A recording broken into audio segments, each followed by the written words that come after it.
May 17, 1943. U-Boat Command Headquarters in France.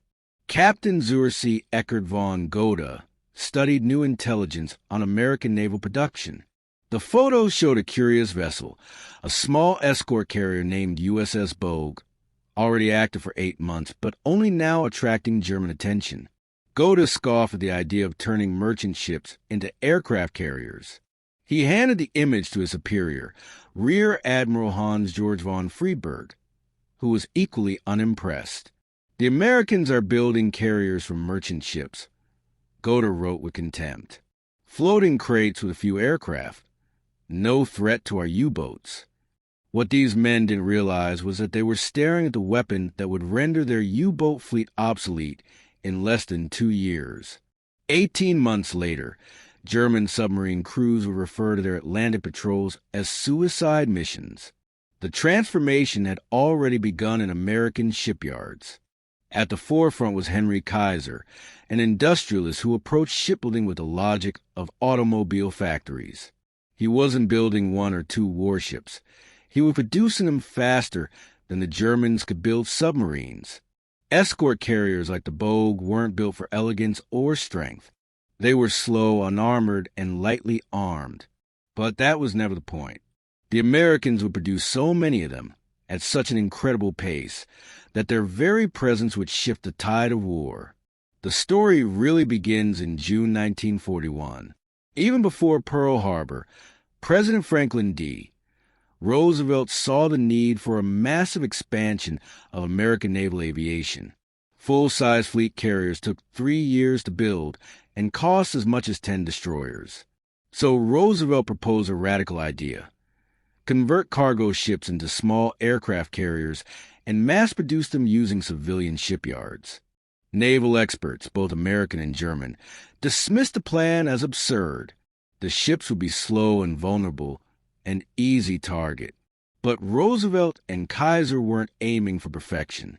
They were aiming for scale. German analysts reviewing the first escort carrier designs were bewildered. They noted the ship's 18-knot top speed, their wooden flight decks, and their single-screw propulsion systems. "Maritime disasters waiting to happen," one officer wrote. Between 1939 and late 1942, German U-boats had sunk over 6 million tons of Allied shipping using wolfpack tactics. They ruled the North Atlantic, and the biggest threat to their operations, land-based aircraft, couldn't reach the mid-Atlantic gap. That was their safe zone.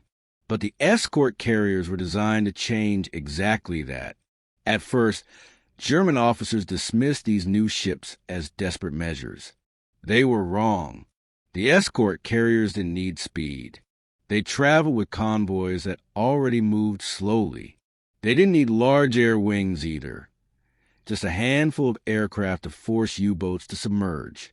Once underwater, submarines could only move at 7 knots, rendering them ineffective hunters. And most importantly, the Americans weren't building a few of these carriers. They were building them by the dozens. By the spring of 1943, Henry Kaiser shipyards were producing an escort carrier every 10 days. German intelligence estimated U.S. production at 1 per month, a massive miscalculation. Submarine commanders operating in the Atlantic started reporting something impossible: aircraft operating hundreds of miles from land. One U-boat captain noted his confusion as bombers descended on his vessel far out in the mid-Atlantic gap. Where were they coming from? The answer was a ship he hadn't seen, a converted merchant vessel launching aircraft against him. The American strategy became clear. These escort carriers, operating in hunter-killer groups with destroyers, could maintain air coverage over vast swaths of the ocean.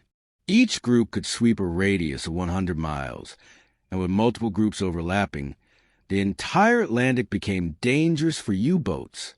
Submarine commanders who once ruled the seas were now diving to avoid aircraft, running silent for 14 hours underwater, exhausting their batteries. Night operations were no longer safe either. American planes used radar and sonar to track U-boats even in darkness. As German morale plummeted, the numbers told the story. In May 1943, U-boats sank 50 Allied ships. By May 1944, with over 60 escort carriers active, they sank just 5, while losing 25 submarines in the same month. It wasn't just the carriers themselves, but the entire system they enabled. American pilots, most of them reservists trained in crash courses, flew thousands of sorties. Factory workers, including women and African Americans, built these ships in record time. A Casablanca-class carrier went from keel to launch in just over 100 days. By 1944, the carriers were no longer just defending convoys. They were hunting submarines. Groups like the USS Guadalcanal's hunter-killer team would sink 3 U-boats on a single patrol.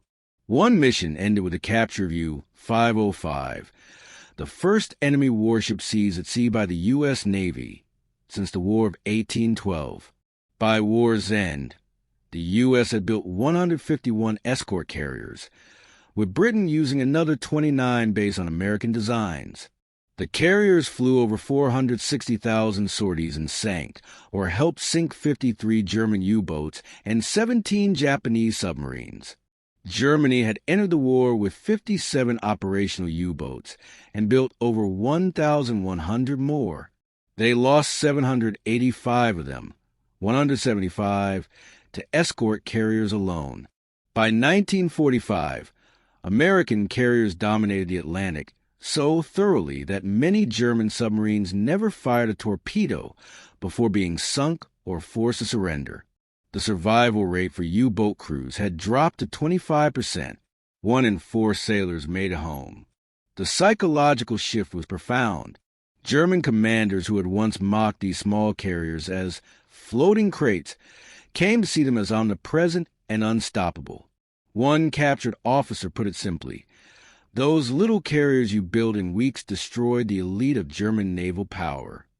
The war in the Atlantic was won not by battleships or heroic tactics, but by numbers, by overwhelming presence. Escort carriers weren't glamorous, but they were everywhere.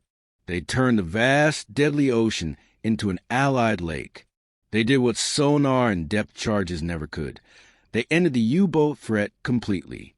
And they proved a final truth that German commanders realized too late. In modern war, victory doesn't go to the bravest or the most cunning. It goes to those who can build the fastest.